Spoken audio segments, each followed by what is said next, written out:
In life, there are certain times where you need to ask other people for help.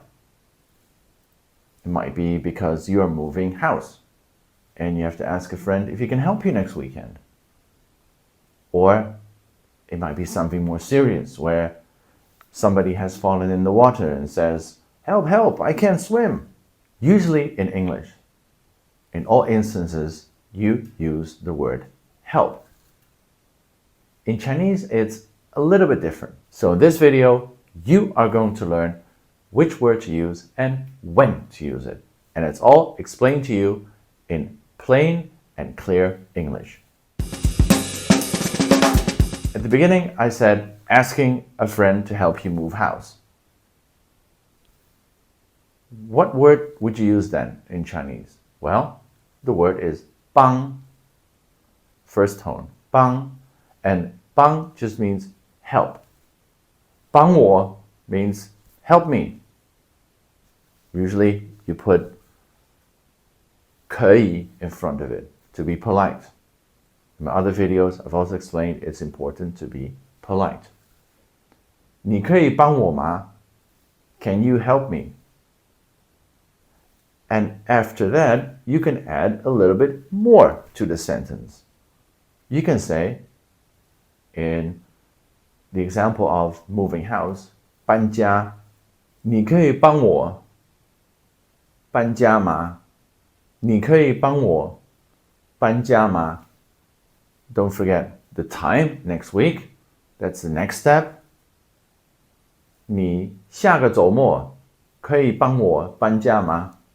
你下个周末可以帮我搬家吗?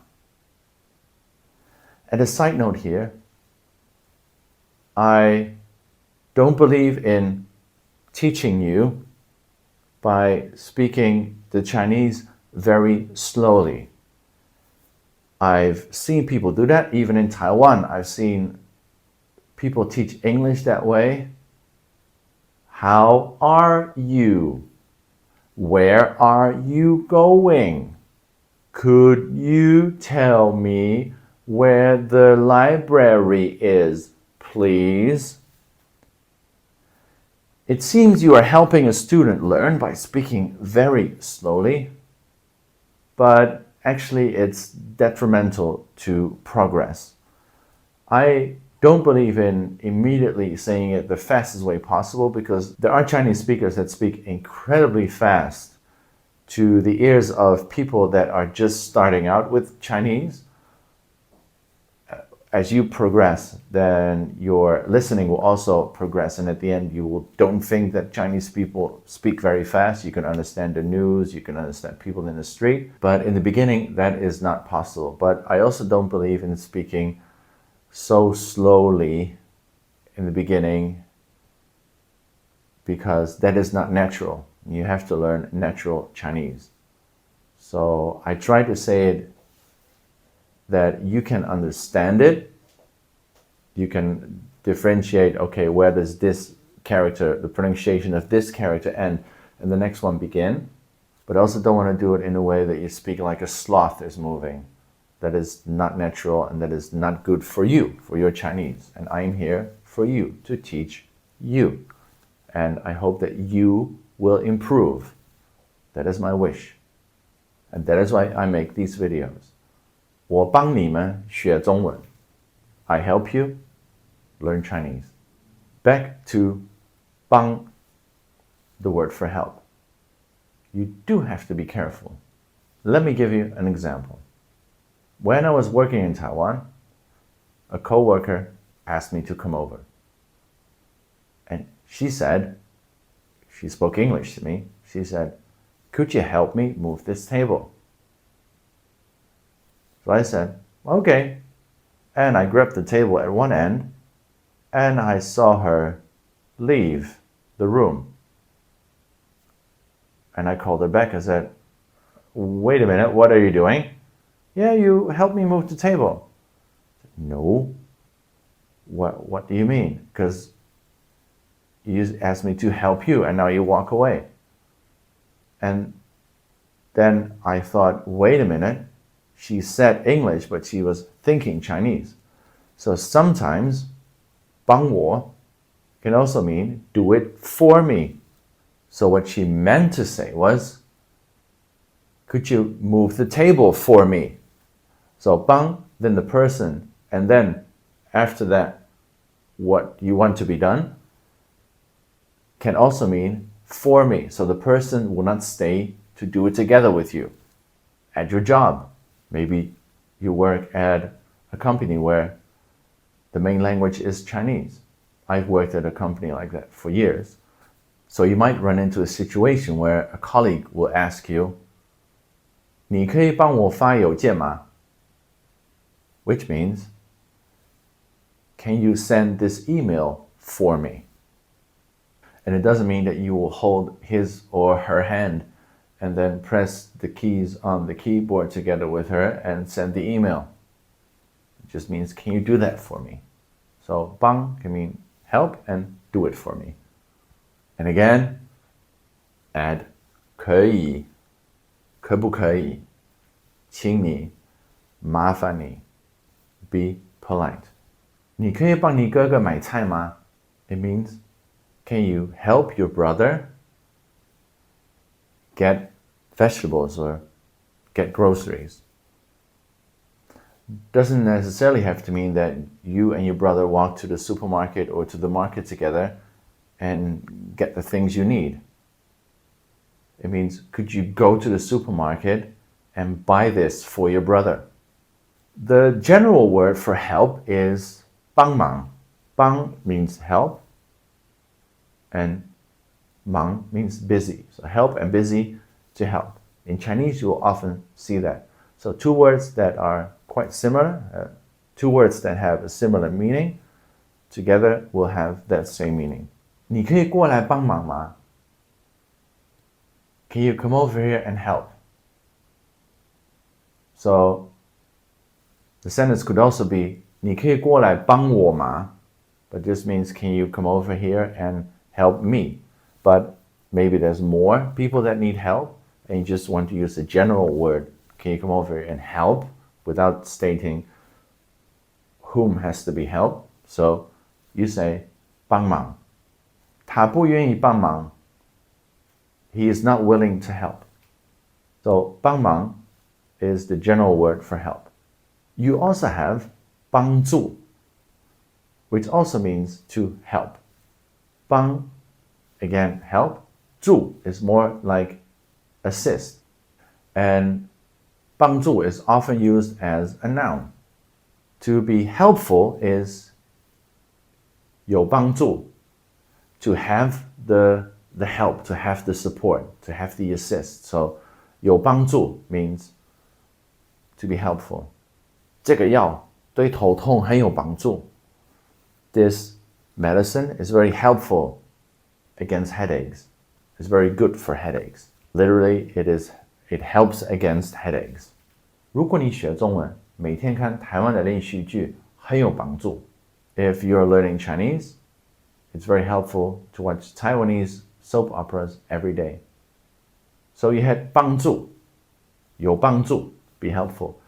The opposite, not being helpful, is 帮倒忙. So the reverse of the help. So 帮倒忙. 这个人每次帮倒忙. So this person is always causing more harm than that he is helping. Another thing you can use with 帮 is if you can not help people. If you say, oh, I can't help you, is 我帮不了你. Now, this 不了 is a different kind of grammar. Not going to discuss it here because then the video will be much longer and I want to keep it as concise as possible. So, 帮不了你 means I cannot help you. And the one I said at the beginning, somebody falls into the water. Help, help, I can't swim, is also help. You wouldn't use the word 帮 there. 帮我, because 帮 means to assist people, to help people do something. Here, use something else. let's start with the word for save.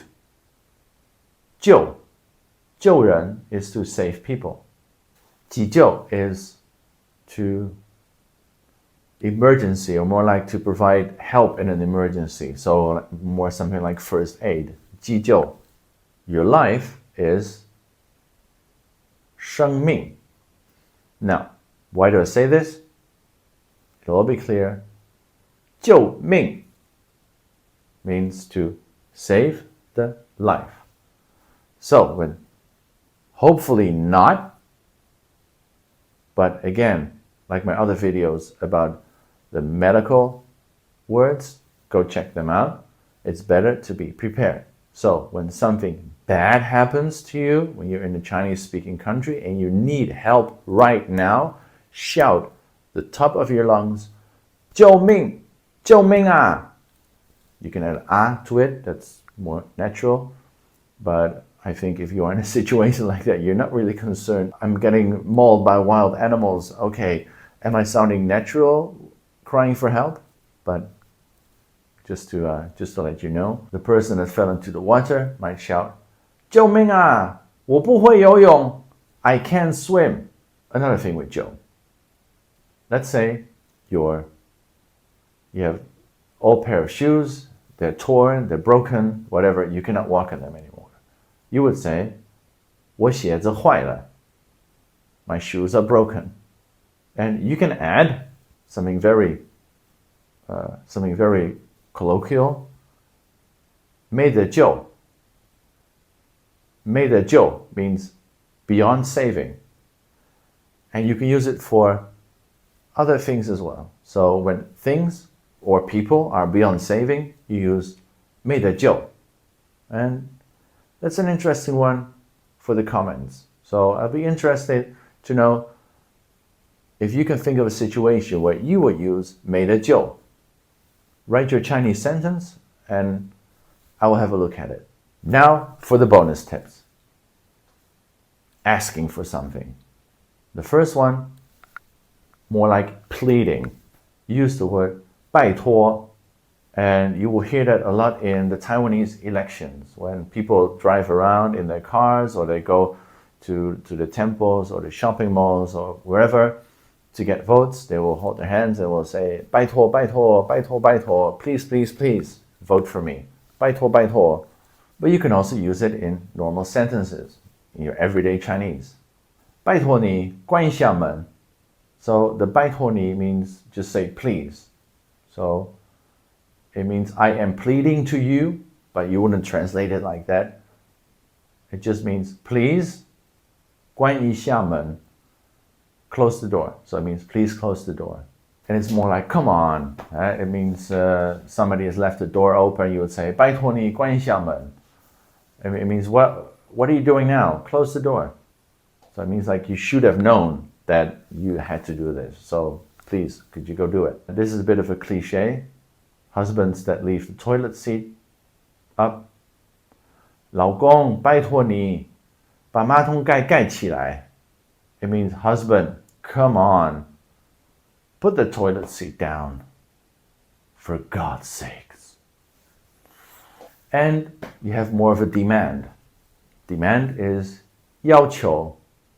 Here, you see, you know this character. Maybe 要, fourth tone. But with 求 before it, the tone changes. That's what Chinese characters do sometimes. The pronunciation changes or only the tone changes. So in this case, 要 first tone, 要求. And 要求 can be a noun or a verb with a noun. 这个老板对他的员工有超多的要求.